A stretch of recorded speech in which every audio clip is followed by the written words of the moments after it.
of Bunge la Mwananchi Jacaranda. A.w.o, SINOH. A.w.o.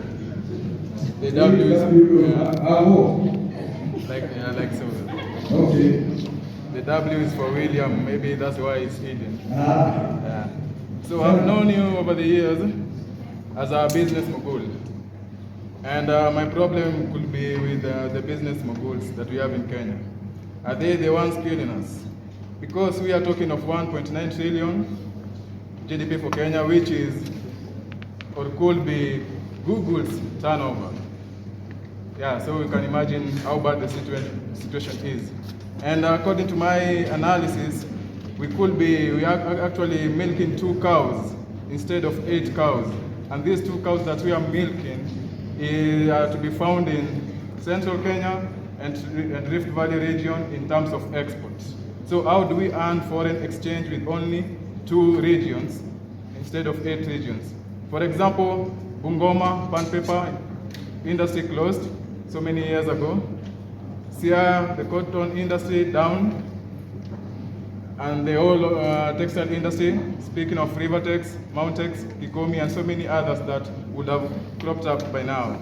Kisumu, fish industry, farmers are finding fish already in the market from China.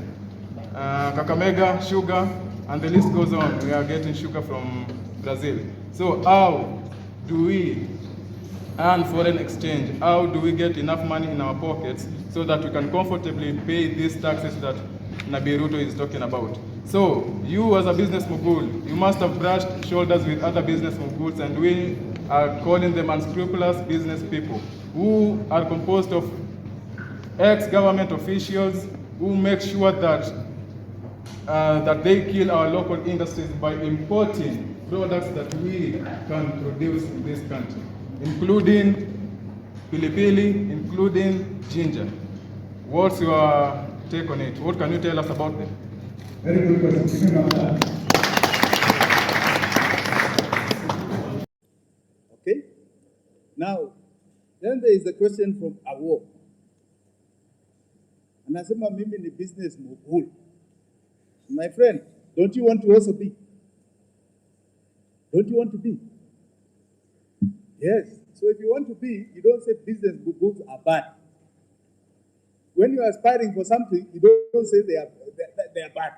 Because even you, when you get there, you'll be called bad. Okay? So what happens? Yes. Now, I'm a business mogul, maybe, if you want to term it that way.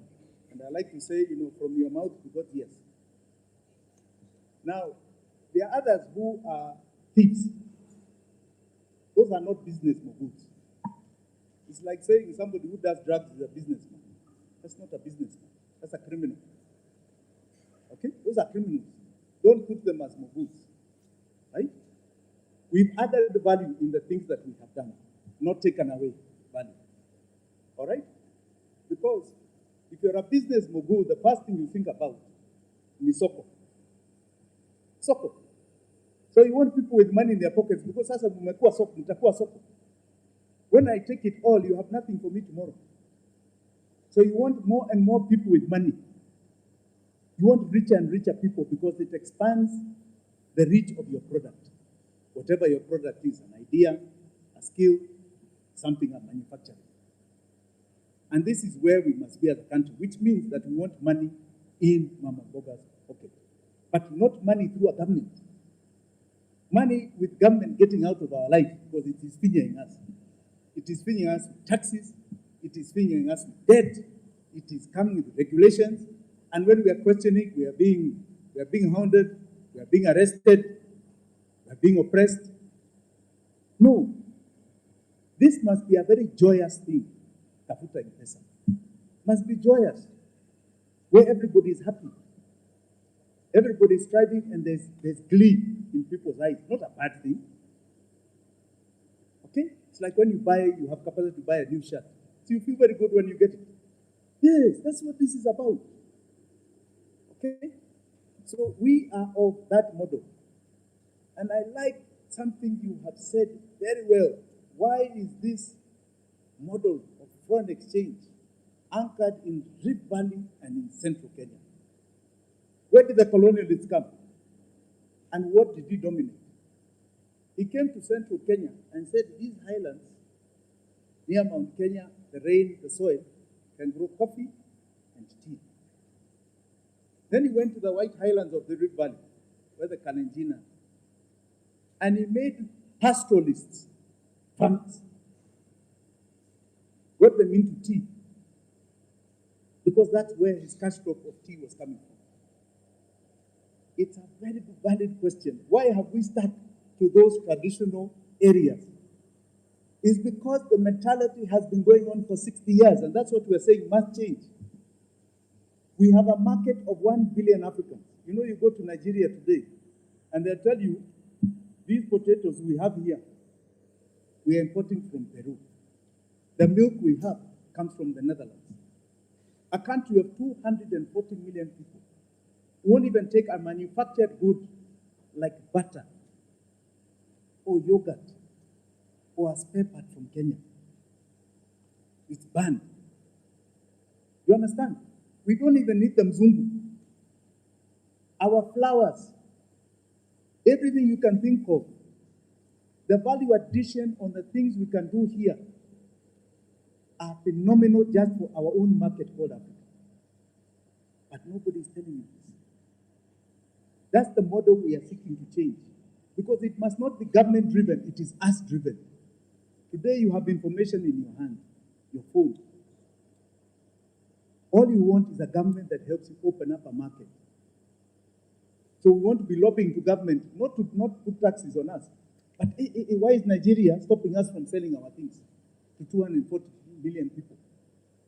Open up that barrier. That's what we want a government to do, a president to do. And the rest you can do. And that is our model. So take the lessons of the last 60 years and say now what this model hasn't worked. Let us change the model. And that's what supply side economics is, where we drive the direction. You talked about cashew nuts, for example. You know, macadamians today are selling, a farmer is getting about 40 shillings a kilo.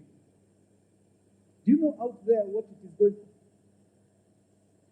2,800 shillings. And they are being told there is an oversupply. So don't, you know, you take it or leave it. 2,800 shillings. Who is making this money? A lot of it are those moguls here, through laws. You heard the coffee conference the other day. A farmer of coffee here, and I'm a farmer, earns 70 shillings a kilo this year. Do you know what it goes out there? 1,800 shillings, 11 euro. So who is making this money in between? And one tree of coffee, and coffee can be planted anywhere, not only Mount Kenya region, anywhere. One tree of coffee produces a minimum of 3 kilos. Farmers here should be making millions.